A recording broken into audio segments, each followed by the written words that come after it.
Chers amis cinéphiles, j'espère que vous allez bien et que vous avez passé de belles fêtes d'Halloween. Aujourd'hui, les films du vendredi se rattrapent avec un petit marathon des familles. On va revenir sur 4 films actuellement à l'affiche du mois d'octobre, ainsi qu'un petit rattrapage du mois d'août dernier. Et c'est ce qu'on va voir sans plus attendre dans les films du vendredi. Juré numéro 2, Anora, L'amour ouf, Monsieur Aznavour et Emilia Pérez.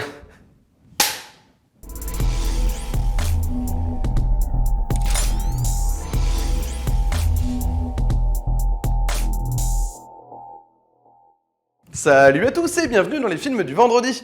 Aujourd'hui, pour ce marathon du mois d'octobre 2024, j'ai le plaisir de revenir sur plusieurs films. Il y aura tout d'abord Juré numéro 2 de Clint Eastwood, qui à 94 ans nous propose encore du grand cinéma, c'est ce qu'on va voir dans un instant. Il y aura également Anora de Sean Baker, qui a reçu la Palme d'Or au dernier festival de Cannes et qui vient tout juste de sortir, donc ce sera ma petite critique à chaud. Il y aura également au programme L'amour ouf de Gilles Lelouch, qui réalise un carton plein actuellement dans les salles françaises et ça fait plaisir de voir qu'il y a encore des films qui ramènent des spectateurs dans les salles, hors blockbuster et compagnie.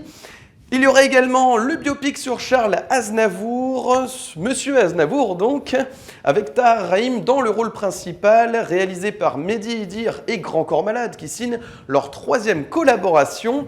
Et il y aura enfin mon petit rattrapage des familles Emilia Pérez, donc de Jacques Audiard, qui était sorti en août dernier et que je n'avais pas rattrapé depuis. C'est chose faite désormais, donc je vais pouvoir vous en parler. Et je commence tout de suite sans plus attendre par Juré numéro 2.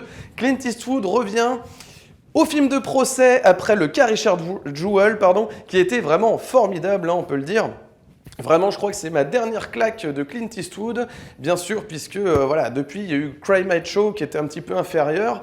Vraiment, là, on a retrouvé donc avec Juré numéro 2 un niveau de qualité très très fort avec cette histoire de Justin Kemp, incarné par Nicholas Hoult, qui est un jeune papa en devenir. Il vit son idylle avec sa femme donc chez lui dans sa maison et du jour au lendemain, il est appelé pour devenir juré sur une affaire de meurtre. Voilà. Donc, il va être le désigné donc, juré numéro 2.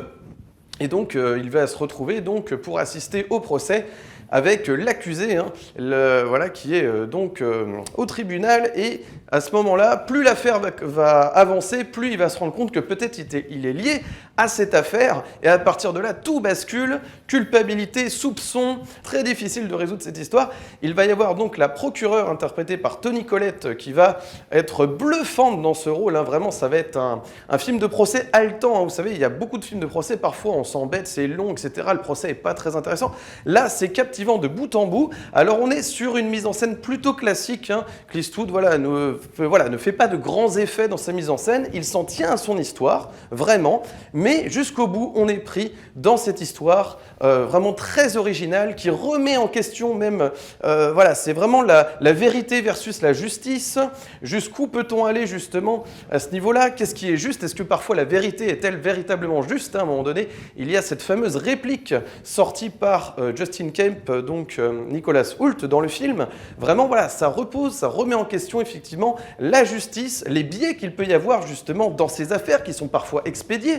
Donc véritablement, ça va remettre en question constamment cette affaire de meurtre qui est vraiment passionnante. Alors ça a l'air d'être une histoire toute bête et finalement c'est beaucoup plus complexe à partir du moment où le juré va véritablement sentir qu'il a sa culpabilité va ressortir et à ce moment-là il va être confronté à 1000 dilemmes, vous allez voir.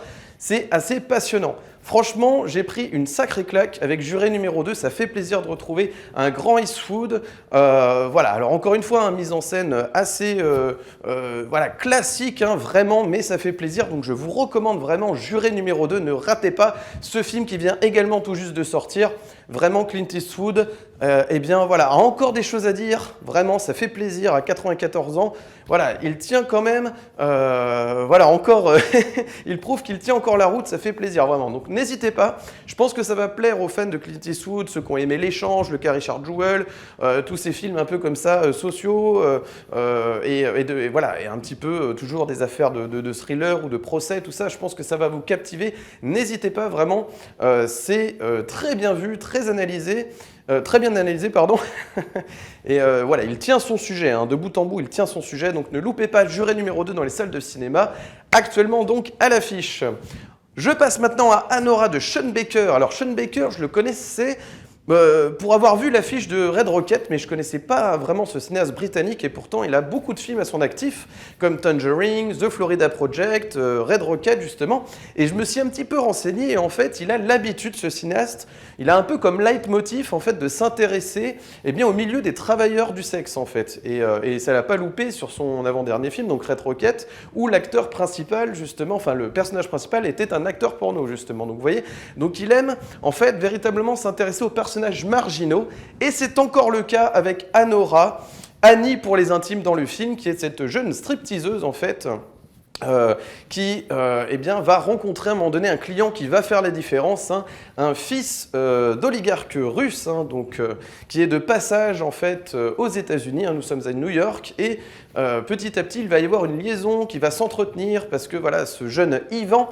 va entretenir une liaison avec Anora, et moyennant 10 000 $ la semaine, il va réussir donc à l'avoir que pour lui, hein, en tant qu'escorte à domicile. Et donc c'est à partir de là où Anora va devenir un petit peu la petite amie, elle va jouer la petite amie pendant une semaine, et là tout va basculer. Elle va découvrir donc son quotidien qui est fait d'orgies, de sexe, de drogue, de jeux vidéo, voilà, c'est un gamin complètement immature, sous acide, sous drogue, qui passe son temps en fait à claquer l'argent de papa et maman, et tout va basculer le jour où une union va il va y avoir un mariage en fait qui va écrouler tout le château de cartes, puisque cette union va remonter aux oreilles de la famille en Russie, et qui va envoyer des sbires, et c'est là que le film tourne à la grosse comédie absurde, des sbires venus de Russie pour essayer d'annuler le mariage. Donc on voit ces espèces de mafieux débarquer, et là tout va exploser. Donc c'est un film absolument jouissif, qui montre en fait le milieu des stripteaseuses, tout ça, comme étant finalement assez proche du... Finalement c'est filmé un peu comme si c'était une entreprise en fait. On a les relations avec le patron, où on négocie sa pause déjeuner, on a la jalousie entre collègues, on a finalement ce strip club qui pourrait être une espèce d'immense open space en fait, hein. C'est montré comme si c'était finalement comme n'importe quelle entreprise. Et c'est ça qui est très fort chez Sean Baker, c'est de montrer que ces lieux, ces lieux de divertissement pour adultes, d'érotisme, etc., avec ces travailleuses du sexe, ce ne sont pas des victimes, mais plutôt des battantes. Elles se battent pour leur vie, pour ramener le sou à la maison, et c'est ce que fait Anora, magnifiquement donc interprétée par Mickey Madison, qu'on a pu voir dans Once Upon a Time in Hollywood, dans Scream, et qui prouve maintenant avec ce rôle grâce à Sean Baker, que c'est une grande actrice. C'est absolument bluffant. Il y a également donc Mark Eisenstein, si j'écorche pas son nom, pardon, qui est donc ce fameux Ivan qui joue vraiment le gamin totalement immature de 21 ans, ce jeune homme qui ne veut absolument pas grandir et qui claque toujours son argent dans n'importe quoi. Il veut faire un peu comme ce qui se passe dans les clips qu'il regarde sur sa télé immense. On sent que ça montre aussi une jeunesse qui a pour priorité en fait de se mettre à l'abri financièrement en fait, et c'est un petit peu ce qui est véhiculé comme avec le lifestyle en fait qui est constamment dans les feeds, hein, des utilisateurs, des abonnés, des followers en fait, des influenceurs, hein, qui véhiculent toujours cette image en fait. Donc c'est une espèce de, pas forcément critique, mais ça met en exergue en fait les problématiques modernes en fait chez les jeunes en fait, et avec l'idéal qui est toujours lié à l'argent.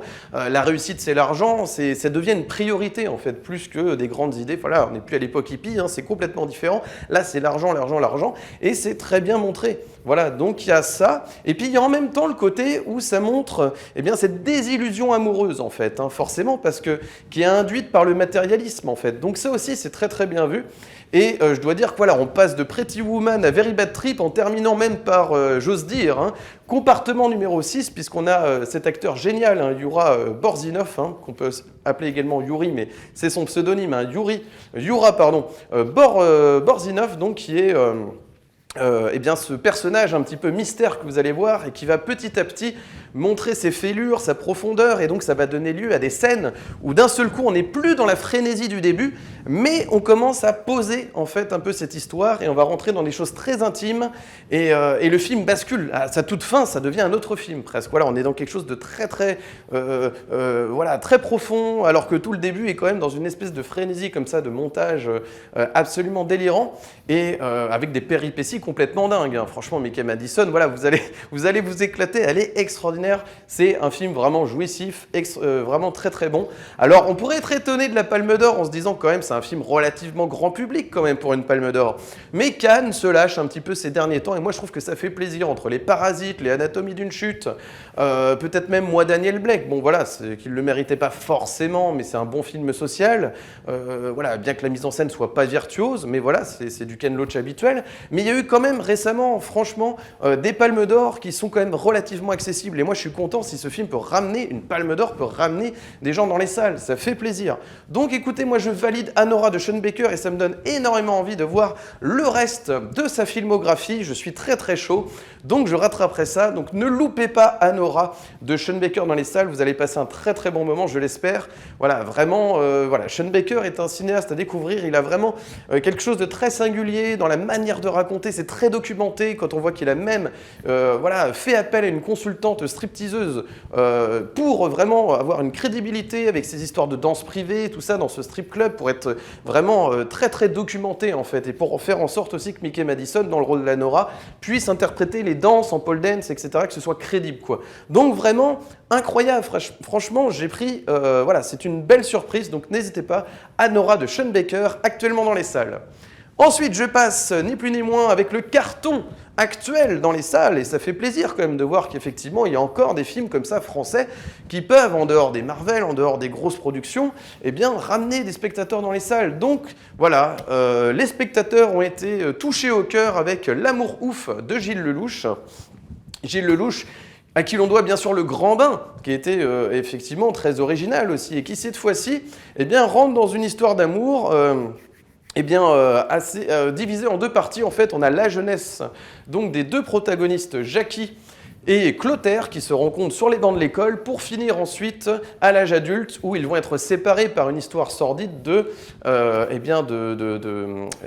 meurtre, hein, mais qu'il n'a pas commis, hein, effectivement. Donc il y a un crime qu'il n'a pas commis, va tomber sur, sur Clotaire. Clotaire va finir donc en prison pendant 4 ans pour une affaire d'injustice, hein, 4 ans de prison pour rien, un crime qu'il n'a pas commis, mais voilà, on sent quand même que c'est un gamin qui flirte avec l'indélinquance, qui n'a pas beaucoup de projets dans la vie, qui pense que voilà, c'est un petit peu à quoi bon, quoi, si vous voulez.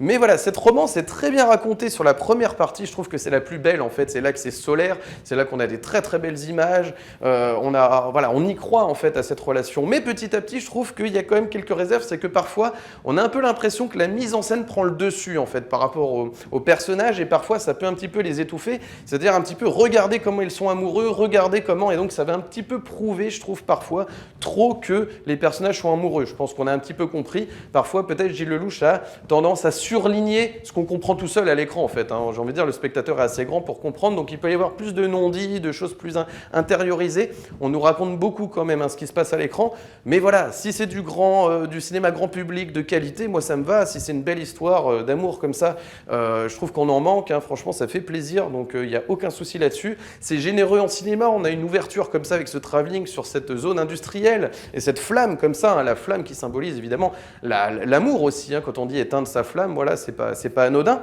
Et petit à petit la caméra se rapproche, on a l'amour ouf comme ça écrit en gros caractères rouges comme ça sur fond de flamme. Ça rappelle un petit peu des films un peu de films de genre des années 80, on sent qu'en plus on a une grosse BO 80, on a ce cœur organique comme ça qui arrive, donc on sent qu'il y a plusieurs influences, peut-être un peu le film de genre, le film de gangster, le film de mafieux un peu à la Scorsese parfois, peut-être aussi le clip musical, hein, parce que c'est vrai que cette romance en fait, je me suis dit à force qu'elle était un peu racontée finalement comme une romance qu'on pourrait voir dans un clip musical. Alors c'est peut-être là un petit peu, je dirais, la limite du film, c'est que c'est très très beau en fait, c'est magnifique, il y a des très très belles séquences. Gilles Lellouche veut montrer qu'il sait filmer en fait, qu'il sait faire du cinéma.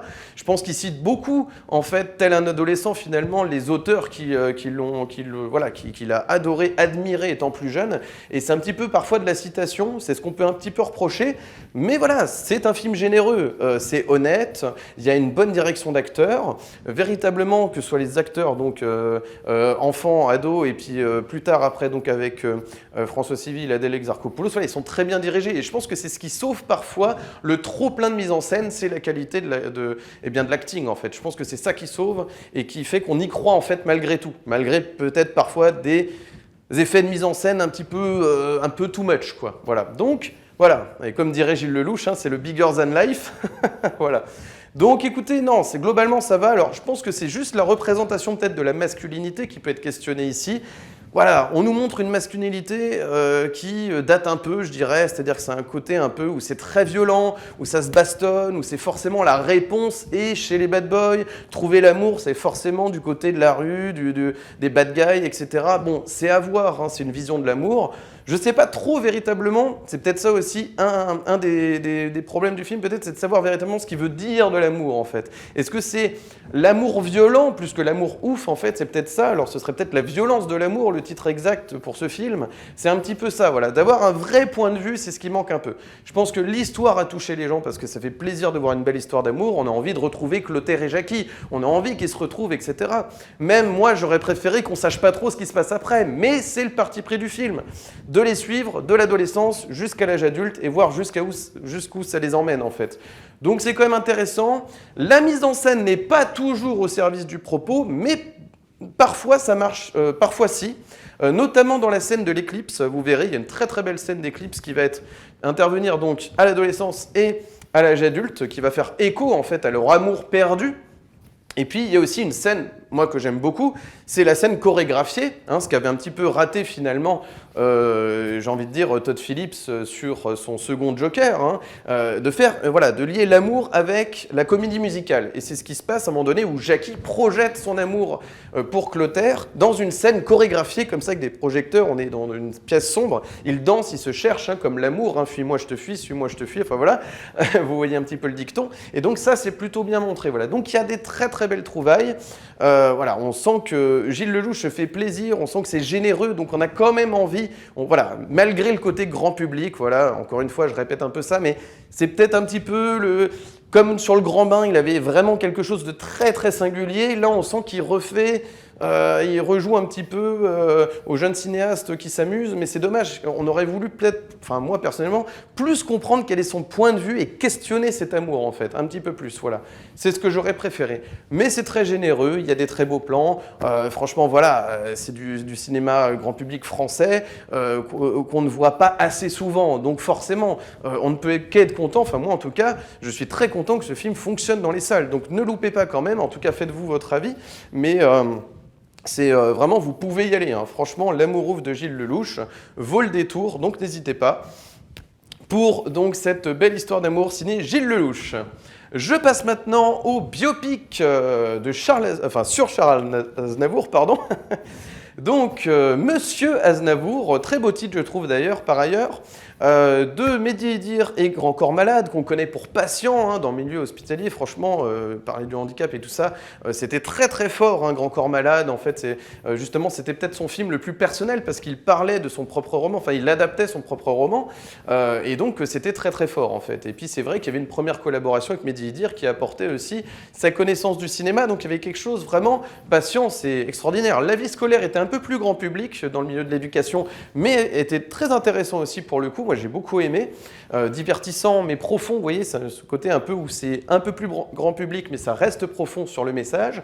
Et ici, eh ben, un biopic, alors contre toute attente, alors oui et non, parce que je pense que ce qui a touché Grand Corps Malade, lui qui est un peu un slammer aussi, qui chante, eh bien, il a dû être très inspiré, j'imagine, hein, le milieu du rap, tout ça, en général, sont très inspirés par Charles Aznavour, parce qu'il a des textes avec des punchlines, avec des choses très justes, où il raconte son enfance, ses déboires, enfin amoureux, la vie, sa conception de la vie. Enfin voilà, il y a un vrai regard sur la société, et il parle vraiment de son ascension, effectivement, hein, je me voyais déjà en haut de l'affiche, c'est ça, hein, véritablement, il parle aussi de son ascension. Donc, le parti pris de ce film, c'est de montrer finalement, eh bien, le forcené du travail qu'est Charles Aznavour. Voilà, donc tout le film va se baser là-dessus.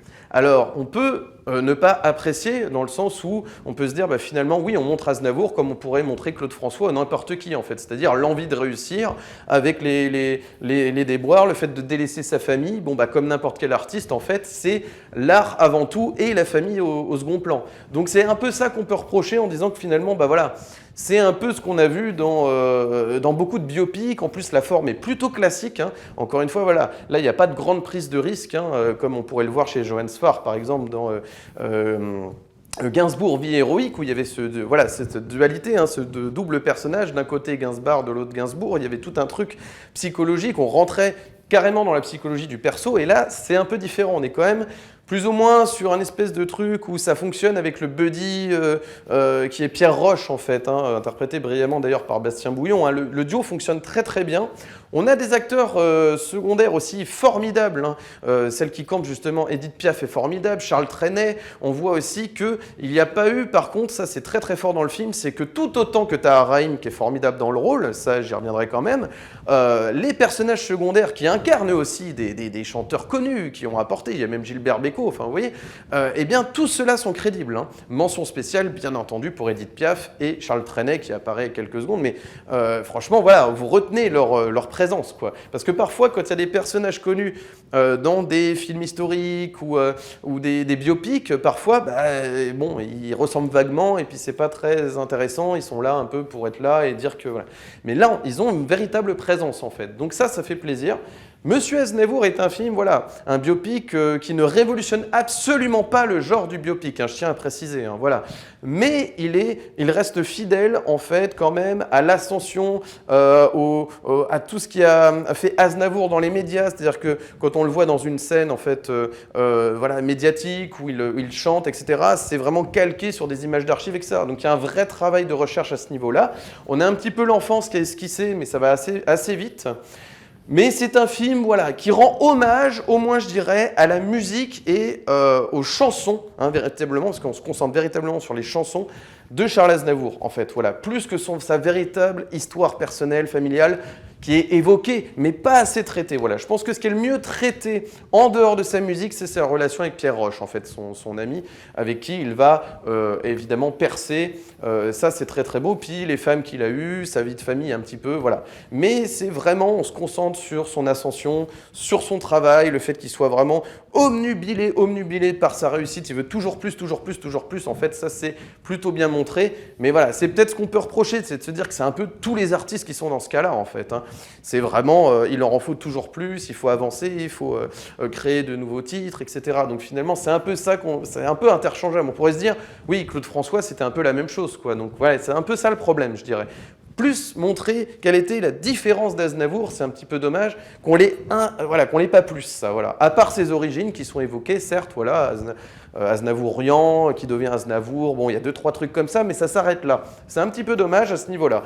Mais voilà, c'est pas scandaleux. Je pense que ce qui sauve énormément le film, c'est la prestation de Tahar Rahim, voilà. Alors c'est souvent le cas dans les biopics, hein, c'est ce qu'on dit souvent, vous savez, quand il n'y a pas assez de mise en scène recherchée, vous voyez un petit peu de la prise de risque, on dit souvent, bon bah voilà, il reste l'acteur. Mais c'est pas toujours le cas. Dalida, bon, c'est correct parce qu'elle ressemblait, etc. Mais c'est resté une grosse page Wikipédia. Or là, c'est quand même plus subtil qu'une simple page Wikipédia, voilà. Donc, voilà, c'est vraiment un film familial, ça se voit un dimanche en famille et c'est pas scandaleux, voilà. Mais il n'y a pas de grande prétention, c'est pas un grand film, voilà. C'est un film correct, qui rend hommage au talent d'Aznavour et à ses chansons, mais ça s'arrête là, c'est vraiment pas plus de prétention. C'est ça qu'on pourrait, qui moi, malgré mon slogan, hein, prenez les films pour ce qu'ils sont, qui me bloque un peu parce que ça vient de Grand Corps Malade et Mehdi et dire, oui, on sent qu'ils auraient pu prendre plus de risques hein, quand on voit ce qu'ils ont fait sur Patient, notamment. Donc voilà, ils sont capables de faire mieux, de faire plus singulier, encore plus personnel comme copie. Ils sont capables de la rendre, on verra sur leur prochain film. Parce que je l'espère quand même, c'est un duo qui fonctionne très très bien, donc à voir quand même pour la suite. Je passe maintenant au dernier film du jour, et il s'agit d'un rattrapage puisque le film était sorti en août dernier. Emilia Pérez de Jacques Audiard, que l'on connaît pour, eh bien, ces bangers, hein, comme Deux battements mon cœur s'est arrêté, Un prophète, Deux rouillés d'os, que j'avais adoré notamment, Les Frères Sisters dans le registre du western, et Plus récemment, les Olympiades, que j'avais beaucoup aimé pour la cinématographie, mais un peu moins pour l'image de la jeunesse que ça renvoyait. Mais effectivement, ce noir et blanc, ces placements de caméra très intéressants. Voilà, il y avait quand même la cinématographie était au rendez-vous. Donc, effectivement, c'était aussi notable. Et voilà, il nous revient avec Emilia Pérez, qui, moi, m'a beaucoup fait penser au cinéma d'Almodovar. J'avais vraiment l'impression d'être devant un film d'Almodovar, c'est fou. Mais vraiment très original, hein, cette histoire de Manitas, hein, qui est donc un chef de cartel qui va vouloir donc changer d'identité, hein, il va passer d'homme à femme en fait, hein, avec, ouais, il va effectuer sa transition dans eh bien, le secret le plus total, puisqu'il va évidemment se faire passer pour mort pour ensuite se racheter sous une nouvelle identité. Hein, c'est le chef de cartel qui va vouloir, sous une nouvelle identité et un nouveau sexe, eh bien, lancer une association d'aide aux victimes des cartels, justement. Donc c'est incroyable. C'est assez bien vu, hein, avec cette renaissance, hein, du personnage qui devient carrément eh bien, un autre individu. Donc ça, c'est très très bien vu. Il va faire équipe avec une avocate eh bien, pour effectuer cette transition dans le secret le plus total et orchestré, sa mort, hein, bien sûr, pour que voilà, on ne le retrouve pas en fait. Donc c'est très très bien vu. Il va mettre à l'écart donc sa famille, hein, donc sa compagne, interprétée par Selena Gomez, et ses enfants. Voilà, donc il ne va pas les voir pendant des années, puisqu'il va devenir donc cette femme, Emilia Pérez. Manitas devient Emilia Pérez. Et voilà, donc il va y avoir une ellipse temporelle. On va retrouver Emilia Pérez qui refait la rencontre de l'avocate qui l'avait aidé justement à effectuer sa transition. Et là, il va se rendre compte, en fait, elle va se rendre compte eh bien qu'en fait ses enfants lui manquent, sa femme lui manque, etc. Donc il va vouloir les retrouver, mais il va se faire passer, en fait, elle va se faire passer eh bien, pour la tante ou la sœur de Manitas, enfin je me souviens plus exactement, mais un membre de la famille, en fait, la famille Del Monte, hein, puisque c'est Manitas Del Monte, et donc à partir de là, eh bien, il va eh bien, retrouver eh bien, sa femme et ses enfants, ils vont être dans une maison comme ça, et puis ils vont vivre ensemble un petit peu, j'allais dire un peu la Madame Doubtfire, quoi, en gros, et donc voilà, l'idée c'est de tout faire pour que ne pas éveiller les soupçons sur l'identité ancienne, du moins, d'Emilia Pérez, en fait. Voilà. Donc il va vivre voilà, proche de ses enfants, proche de sa femme, mais sous une nouvelle identité. C'est très original, très très original. On va flirter avec plusieurs genres, hein, de manière très subtile, que ce soit la comédie musicale, hein, d'emblée, hein, avec cette séquence d'ouverture que j'ai trouvé très réussie, avec des placements de caméra, enfin plutôt des mouvements de caméra comme ça, où on voit le visage d'un côté, de l'autre, comme ça, Zoé Saldana qui est filmée de cette manière, ça rend du dynamisme, ça donne du dynamisme aux séquences. Et c'est vraiment très original, vraiment la façon de, eh bien, finalement, de jouer en chantant. C'était très bien vu. Et vraiment, on va flirter un peu avec tous les genres, quoi. Vraiment, c'est une histoire effectivement d'amour, c'est une histoire aussi sur la transidentité, sur les cartels de drogue au Mexique, avec voilà, cette rédemption que va chercher Manitas voilà, avec cette association, hein, quand il va enfin devenir donc Emilia Pérez. Hein. C'était son souhait de toute manière, le plus profond en fait, hein, de ne pas faire le mal, de faire le bien, et en plus de devenir une femme en fait. Voilà. Donc, mais tout va basculer le jour où lui, en fait, lui de son côté va retrouver l'amour avec une femme, Epiphania, et elle de son côté, sa femme, donc interprétée par Selena Gomez, hein, Jessie, va de son côté commencer un petit peu à oublier son mari et aller flirter avec un autre. Et c'est là que tout va basculer en fait. Donc c'est très très bien vu. La complicité avec l'avocate qui elle aussi finalement y trouve son compte parce que elle en avait marre de défendre voilà, des criminels constamment et là cette fois-ci d'aider finalement un ancien criminel en fait à faire le bien. Là aussi elle y trouve finalement son compte, ça le change de son quotidien. Donc voilà, c'est une complicité complètement oui, inédite, enfin improbable en fait, c'est totalement improbable, mais on imagine que ça a pu exister, je ne sais plus exactement si c'est tiré d'un fait réel ou pas. C'est pas confirmé ça, j'ai un peu lu là-dessus, mais j'ai pas l'impression que ce soit véritablement le cas de manière officielle du moins. En tout cas, voilà, cette histoire, hein, sortie de l'imagination de Jacques Audiard, franchement, eh bien, est très très originale. Vraiment, voilà, on flirte vraiment avec tous les genres et en même temps avec cette bande originale concoctée avec brio par Camille, hein, bien sûr, qui a travaillé pour Dupontel, qui a travaillé pour plein de cinéastes aussi français, vraiment, voilà, qui a beaucoup de talent et qui permet, en fait, la musique qui permet aussi de rendre compte de la complexité du personnage de Manitas slash Emilia Pérez, qui, en plus de ça, hein, c'est ce double personnage interprété par la même actrice, hein, Sofia Carla, attendez, je vais vous retrouver le nom, je fais tout de tête, c'est pas si évident, Carla Sofia Gascon, pardon, bien sûr, dans le rôle de Manitas et d'Emilia Pérez, donc de jouer les deux, c'est vraiment très très fort. Carla Sofia Gascon qui avait obtenu le prix d'interprétation féminine, justement, au dernier festival de Cannes. Et d'ailleurs, pour l'ensemble des actrices, hein, ce qui était tout à fait mérité, donc autant pour Selena Gomez, pour Adriana Paz aussi, qui joue Epiphania. Donc vraiment, voilà, vraiment une très très grande originalité. J'ai trouvé aussi qu'au niveau réa, c'était très très fort, parce que Jacques Audiard, en plus, passe de scènes très intimes comme ça dans la maison, avec ce final comme ça, où carrément ça va être une fusillade, on termine en fusillade, en apothéose. C'est assez fort, assez fort. Vraiment, ouais, c'est en même temps un film de mafia, en même temps un film sur véritablement une vraie, comment dirais-je, oui, là pour le coup on a vraiment une histoire d'amour qui est, voilà, qui est mise à mal en fait par la disparition fictive de Manitas, orchestrée par Manitas, et voilà, donc vraiment c'est assez bien vu, je dois dire que en fait on passe un moment, c'est un film qui vous surprend en fait à chaque fois, il y a des idées qui sont...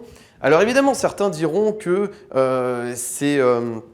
Peut-être que certains trouveront que cette prise de risque, en fait, parfois, c'est un petit peu Audiard qui tente des trucs. Et... Moi, j'aime beaucoup, en fait. J'aime beaucoup la prise de risque au cinéma parce que on sent qu'il essaye de placer sa caméra, en fait, de manière un petit peu pas conventionnelle, en fait, justement, notamment dans les scènes musicales, qui sont très originales. À un moment donné, il y a une mosaïque avec toutes les personnes qui vont travailler dans l'association justement d'aide aux victimes des chefs de des cartels de drogue. Et on a parfois un écran, je me souviendrai toujours de cet écran avec toutes ces mosaïques, tous ces visages comme ça de victimes. C'est très très fort. Franchement, c'est très très fort. Voilà, je dois souligner l'originalité de ce film. Alors, je suis un petit peu dithyrambique aujourd'hui, vous avez remarqué dans mes critiques, mais franchement, voilà, il y a du bon cinéma, du grand cinéma, et surtout de la bonne volonté. Parce que oui, certes, on va pouvoir trouver toujours des petits écueils, etc. Mais quand même, moi, je note qu'il y a toujours un élan de cinéma. Tant qu'il y aura des films, il y aura du cinéma. Tant qu'il y aura des cinéastes pour se mouiller un peu et sortir un peu de ce qu'on a l'habitude de voir, et ben, ça fait plaisir. Et en plus, voilà, vraiment, moi, du coup, elle sort de l'ombre un petit peu, cette actrice, donc Carla Sofia Gascon, qui est bluffante, franchement. Grosse claque. Emilia Pérez, d'une grande originalité, ne loupez pas. Donc, eh bien, ce film... pas courant quand même dans le cinéma. Alors évidemment, comme je vous le disais dès le début, ça flirte un peu avec Almodovar, on met les femmes à l'honneur justement avec des grands rôles forts comme ça fait plaisir. Donc n'hésitez pas, si vous êtes fan justement, tout autant d'Audiard, mais peut-être même plus du cinéma d'Almodovar, eh bien n'hésitez pas, foncez voir Emilia Pérez qui... en est, je crois, sa 18e facile semaine.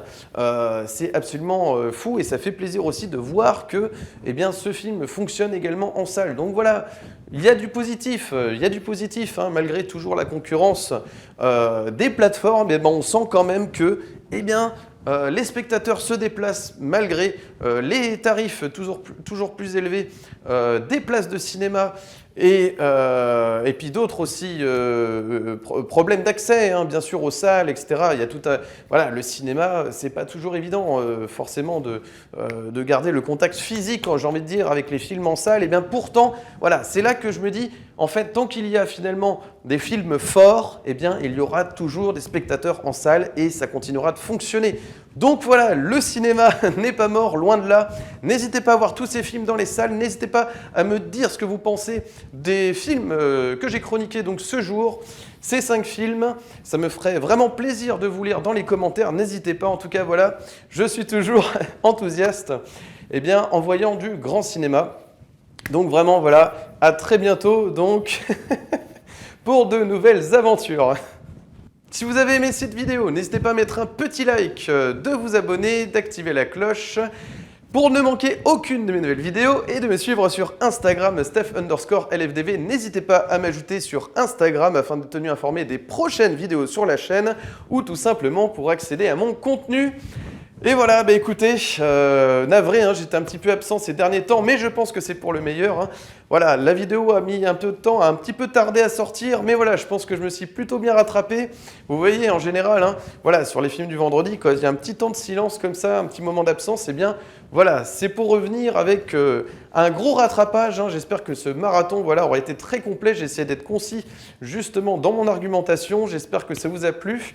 Et écoutez, ben voilà, je pense que la prochaine vidéo, je peux déjà vous dire que je parlerai de The Substance parce que j'en attends, vraiment je l'attends avec impatience, donc voilà, mon enthousiasme est à son comble, donc à très bientôt justement sur la chaîne et en attendant, ben, il ne me reste plus qu'à vous souhaiter un excellent vendredi, un excellent week-end et d'ici la prochaine vidéo, comme toujours, n'oubliez pas, prenez les films pour ce qu'ils sont.